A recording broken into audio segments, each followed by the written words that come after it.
Barton County 911, what's the address for your emergency? I got David Madden, who took his girlfriend against her will from my house, and we're headed to Alden. But he threatened to put her in a straitjacket and throw her in the closet. He threatened to kill her, and he's had a gun pointed at her before. Hi everyone, I'm Kevin, and this is Just Thought Lounge. For our case today, we're taking a look at the disappearance of Megan Foglesong, who was only 21 years old when she vanished from a tiny Kansas town in late 2015. The story you're about to hear amounts to one of disturbing patterns with some interesting twists. You'll see what I mean. Let's take a look.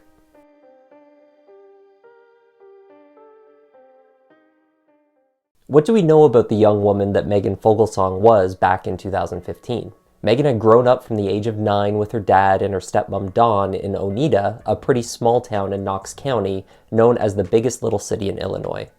She had spent her early years in Kansas. After her parents' divorce, she moved with her father to Illinois, where his side of the family lived.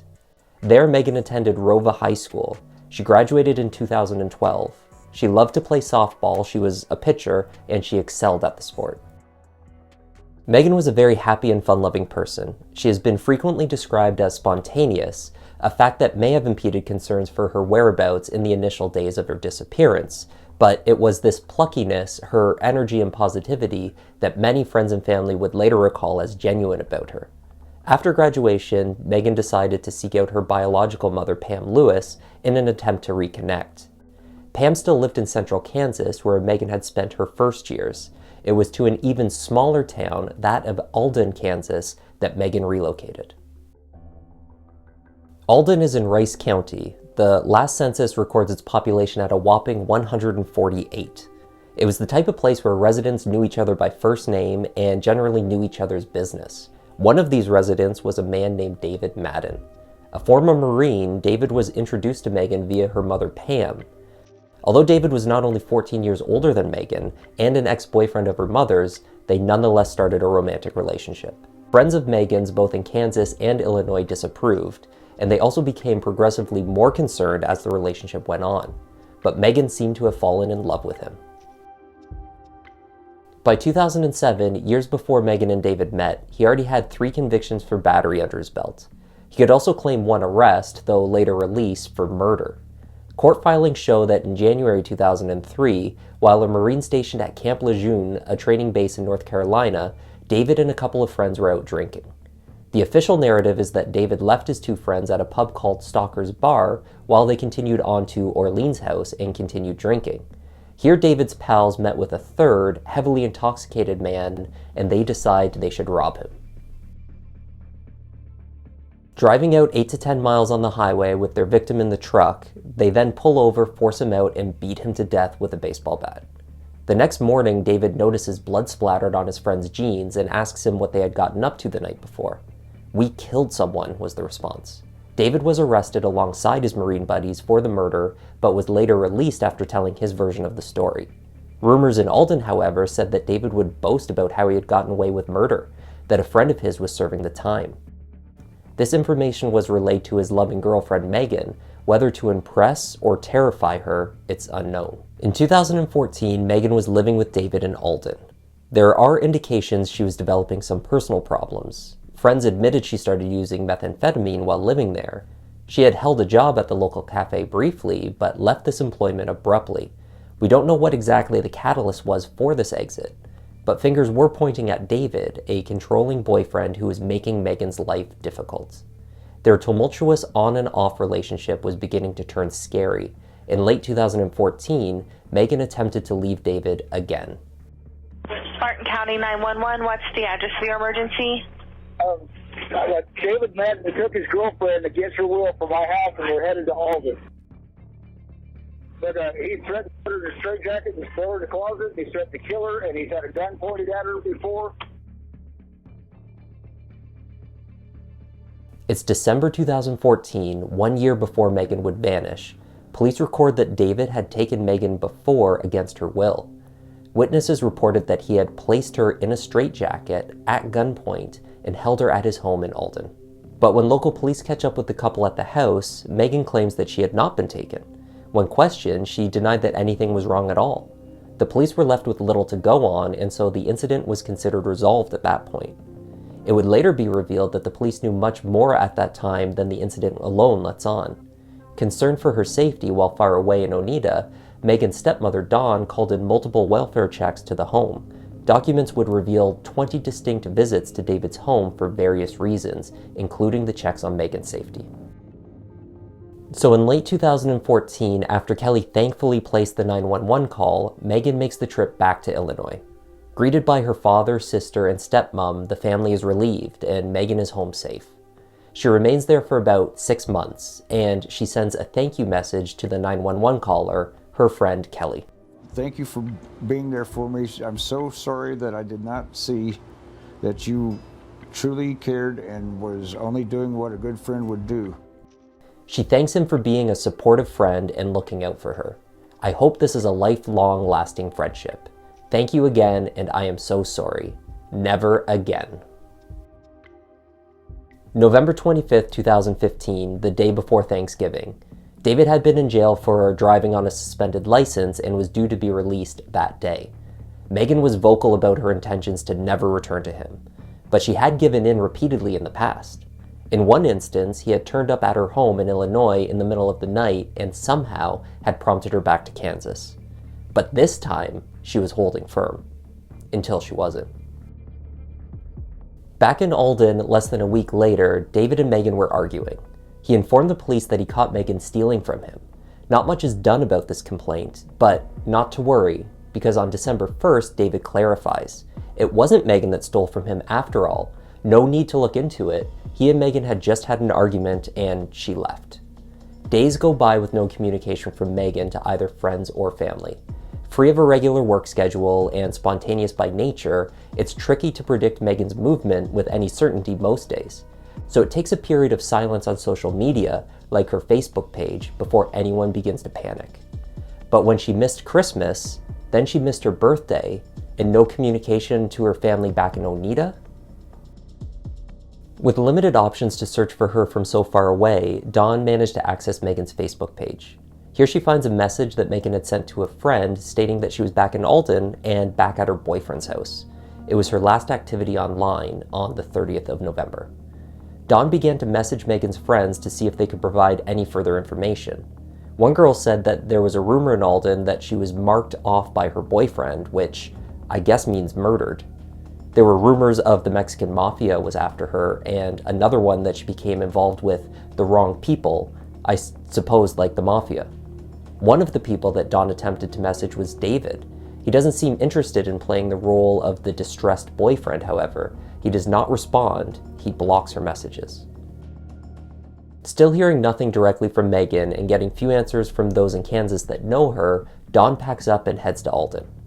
She says it was a fight to get police to list Megan as a missing person. She is an adult, so she is allowed to go missing, they say. Finally, in February, the missing person report is officially made and word gets out to look for Megan. Two potentially valuable pieces of information were revealed. First, that another friend has a text message from Megan on the 7th of December, a full week later than the last correspondence dug up by Dawn. The text reads simply, "I'm okay." There's no follow-up from Megan. Even the friend admits at that point that it was unlikely to have been sent by Megan. The second is a sighting of Megan in a liquor store at Christmas time. It's credible because the woman that saw Megan is the mother of a friend who knows her personally. The witness unfortunately conceded, however, that upon reflection, it was almost certainly Thanksgiving holiday time, not Christmas, when she saw Megan at the store. Her cell phone proved to be of little value because it is a prepaid device, so the police said they cannot track its activity. In early 2016, a deputy with the Rice County Sheriff's Department, Deputy Brian Treestore, confirmed that foul play was suspected in Megan's disappearance. Treestore said that he could not give specific details because it could interfere with both this case and another that was still under investigation. It's just an ongoing case that we are still investigating, and so right now we don't believe it's in the best interest for that case to really go to the public. Treestore said the case would be turned over to the Kansas Bureau of Investigation, the KBI. David Madden was named as a person of interest, but he is not named a suspect. His home is not searched at this time either. Despite not being formally named as a suspect, it seems that David was nonetheless extremely paranoid about police picking him up for questioning or perhaps even arrested for Megan's disappearance. A report from 2016 detailing an encounter with David Madden and Officer Bailey, released years later, does a remarkable job foreshadowing what was to come.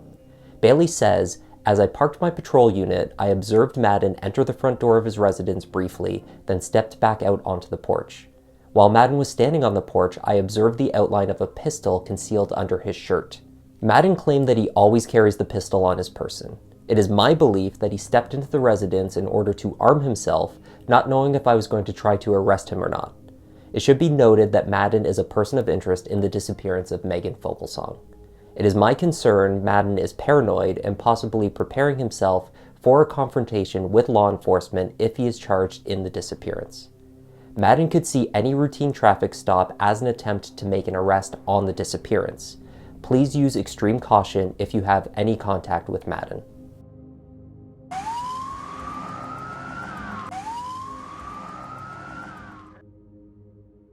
On the 22nd of February 2017, Madden led law enforcement on a high-speed chase from Ellenwood, a local town, through Barton and Rice counties in central Kansas, leading them to his home in Alden, where he engaged in a standoff with officers.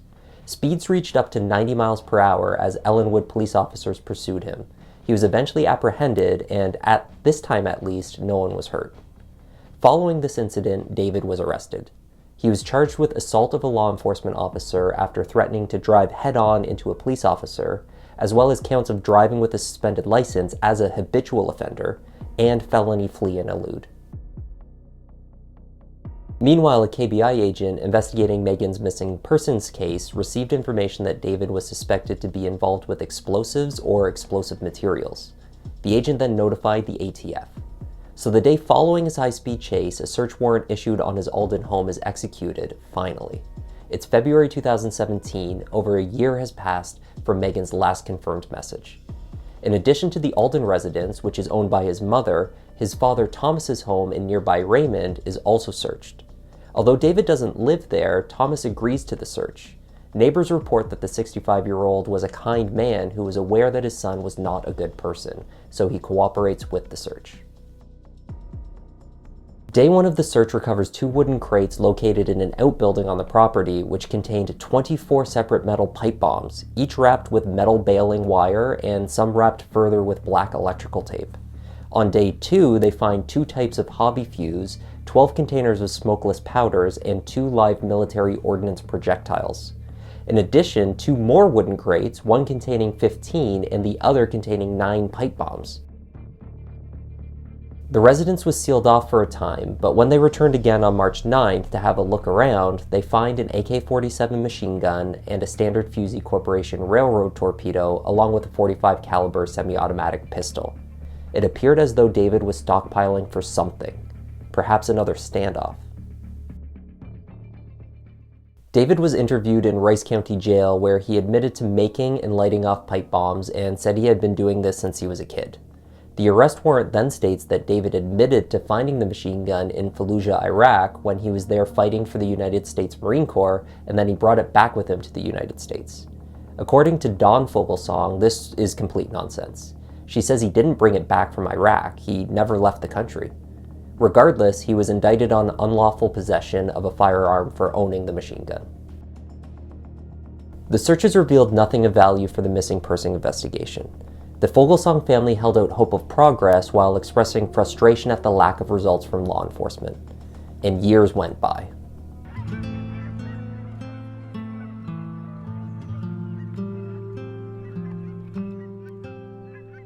A somber birthday celebration in Illinois. A group gathered to pay tribute to a Kansas woman, Megan Foglesong. She grew up in their community, but she spent about half of her life here in central Kansas, which is where she was last seen. Now, they describe Megan as someone full of life, and when she disappeared in late 2015, they knew something was wrong. Family telling me that they've been very frustrated by the case because different agencies working. They have the county and also the state kind of working together on this investigation, and so different agents through time, just not a whole lot of answers. Spring of 2019, David Madden, now 37 years old, found himself out of prison and driving around the area of Sterling, which is about 8 miles from Alton. For once, he wasn't driving without a license. His girlfriend was behind the wheel and her child sat in the back seat. He did have an outstanding warrant for his arrest. For reasons that remain unclear, David was not indicted for the firearms charge related to the AK-47 found in the 2017 search until mid-April 2019. Hey, I think you got an officer down just Do you know where he's at? Where's he at? Yes, right across from Sonic. Okay, I heard 2 or 3 shots. got it. At about 5 p.m. on the 29th of April, Under Sheriff Chad Murphy attempted to stop David's car near the Sonic restaurant just north of the Sterling city limits. Within about 30 seconds of initiating the car stop, Murphy radioed to dispatch that he had been shot. Chad Murphy was shot 4 times, once in the neck. Emergency personnel responded and he was flown to a Wichita hospital. David and his girlfriend, however, they drove off. The first stop was David's house in Alden. There he collected guns and more ammunition before getting back into the car with his girlfriend and her son. She takes David to his father's house outside of Raymond and leaves him there. It is just past 5:30 p.m. by that time when Sheriff Brian Evans and another deputy arrive at the house. What happens next is predictable. They exchange fire. The sheriff is hit with a bullet that makes its way through his cruiser and into his leg. After Sheriff Evans was shot, David exchanged gunfire with additional responding law enforcement officers. Over the next several hours, the Kansas Highway Patrol's Special Response Team and the KBI, the Barton County Sheriff's Office, the Reno County Sheriff's Office, the Wichita Police Department, the Rice County Sheriff's Office, the Sterling Police Department, the Lyons Police Department, and many other area law enforcement agencies attempted to safely determine David's location in the home. Local news reported that authorities deployed rapid response teams, all-terrain vehicles, K-9s, a robot, a drone, and thermal imaging equipment at the location. There was a massive law enforcement presence as officers scoured the area for the suspects and engaged in the standoff. There remained concerns as well that the house was rigged with explosives, given David's propensity towards pipe bombs and the crates of them discovered in his possession in the past. So the standoff continues for as long as it takes to determine how to safely enter the home. It is past midnight, approximately 12:10 a.m., when a SWAT team eventually descends on the home. They find David's father, Thomas Madden, dead inside the house of a gunshot wound. It is believed that David entered the home and shot his father before the sheriff and deputies had arrived to surround the house. The second body that they find is David's. They determine that he died of a self-inflicted gunshot wound. The KBI held a news conference the next morning at the Rice County Sheriff's Office, and Sheriff Evans was released from the hospital that day as well. He opted to stay, however, to support Under Sheriff Murphy, who was in critical but stable condition. The woman in the car was David's girlfriend, Erin Baker. She was 27 years old at the time and the mother of a 7-year-old child who was also with them in the car when David pulled out the gun and began shooting at Chad Murphy. She says minutes earlier, Madden pointed a gun at her after shooting Under Sheriff Chad Murphy. He told me to leave, and I told him no, and he turned and pointed the gun at me and said that I needed to go. The last thing he said is, "I'm so sorry I took you hostage. I love you so much, and I'll always be with you." Baker says she's not a bad mom, and her focus is on her son. My main goal is to make sure that my child is okay and help him get through it. Later in the year, Erin was arrested by Barton County Sheriff's Office deputies in Ellenwood. She was arrested for interference with a law enforcement officer, aggravated child endangerment, and obstruction of apprehension. The charges allege she put her child in danger in continuing a relationship with David Madden, who she knew was a convicted felon who possessed a firearm, which culminated in the child being present when David shot Chad Murphy. She is also accused of obstructing the investigation into the shootings of the undersheriff and sheriff and the murder of Thomas Madden by leaving the scene and not attempting to notify authorities of the crimes that occurred. In December 2019, Erin pleaded no contest to the charges and was sentenced to 60 days in jail. He wanted people to know that he He's not the monster that everybody has made him out to be. Even after this incident? Even after this incident. She says when they first started dating, she asked him about Megan Foglesong. This is what he told her. She was always flighty. She would take off and be gone days, sometimes weeks at a time. And last time he saw her, they were fighting, and somebody came to the house to pick her up, and she took off, and he hadn't seen or heard from her since then. Honestly, he wanted to know what happened to her himself. He really did. After David's death, the KBI officially announced that David was not just a person of interest, but in fact a suspect in Megan's disappearance. Don Foglesong, among others, began to hope that with David out of the picture, someone who knew something about Megan would come forward. Sometimes it would be a while before we would ever hear from her. She had mentioned he had broken her cell phones before. I believe that he did something to her. I don't know exactly what, how, when. Some from Megan's life are less hopeful that they will ever find any closure. It could be that the knowledge of where Megan is and what happened to her died with David Madden. I mean, do you think they'll ever find Megan? I really don't. There's so many places down here in Quivira, they're 13-inch cased wells that are unmarked, and he knew Quivira like the back of his hand. There have been no recent updates on Megan's case. It's been 7 years since she went missing from small-town Kansas in November, maybe December 2015. At the time of her disappearance, Megan was 21 years old. She stands about 5'4", was 150 pounds, and had blonde hair, green eyes, and a series of distinct tattoos.